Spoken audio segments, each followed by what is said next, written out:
بسم اللہ الرحمن الرحیم۔ یہ اذان اس کو معمولی نہ سمجھے۔ جو لوگ مؤذن ہیں ان بھی گناہ معاف ہوتے ہیں۔ آپ نے فرمایا کہ مؤذن اس کے گناہ کو معاف کر دیے جاتے ہیں۔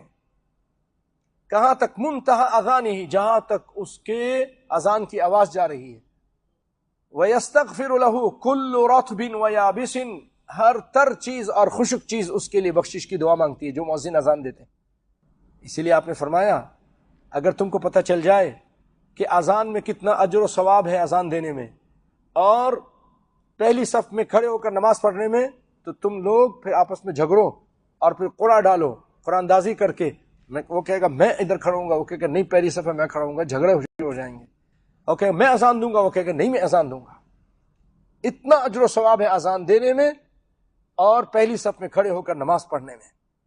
اور آپ صلی اللہ علیہ وسلم نے فرمایا المؤذن یغفر له مد صوته واجره مثل اجر من صلى معه۔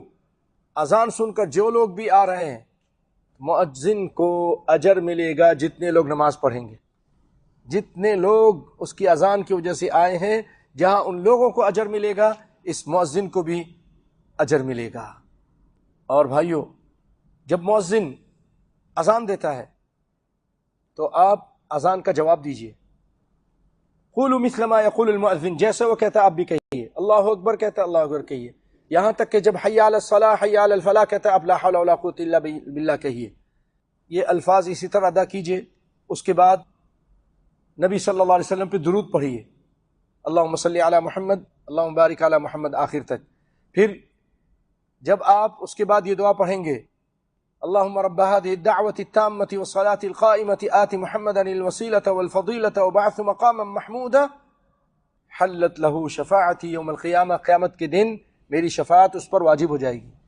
نبی صلی اللہ علیہ وسلم کی شفاعت کریں گے۔ آپ خود سوچئے بھائیو، دنیا میں ہم کہیں پریشان ہوں، کوئی پوچھنے والا نہ ہو، یا عدالت میں ہو یا پولیس میں ہو یا ہاسپٹل میں ہو، بہت ہی نازک حالات ہوں، اور اس وقت کوئی ساتھی آ جائے اور آپ کا بھرپور ساتھ دے، آپ کتنے خوش ہوں گے۔ قیامت کے دن تو نفسی نفسی ہوگی، اور اس وقت جو لوگ یہ دعا پڑھتے ہیں اذان کے بعد رسول اللہ ان کے پاس آئیں گے اور اللہ کے پاس جا کر ان کی شفاعت کریں گے۔ اور کیا چاہیے بھائی؟ اسی طرح ایک اور چیز ہے، جب مؤذن اذان دیتا ہے، جب وہ اشہد ان لا الہ الا اللہ اور اشہد ان محمد رسول اللہ کہہ دیتا ہے، تو آپ بھی اشہد ان لا الہ الا اللہ کہیں، اشہد ان محمد رسول اللہ کہنے کے بعد یہ کہیں وَأَنِّي أَشْهَدُ أَن لَا إِلَهَ إِلَّا اللَّهُ وَحْدَهُ لَا شَرِيكَ لَهُ وَأَشْهَدُ أَنَّ مُحَمَّدًا عَبْدُهُ وَرَسُولُهُ۔ میں بھی یہ گواہی دیتا ہوں، یہ الفاظ کہیں الگ سے، أشهد أن لا إله إلا الله وحده لا شريك له وأشهد أن محمدا عبده ورسوله رضيت بالله ربا وبمحمد رسولا وبالإسلام دينا غفر له ذنبه۔ جو یہ الفاظ کہیں گے اس کے گناہ بھی معاف کر دی جائیں گے۔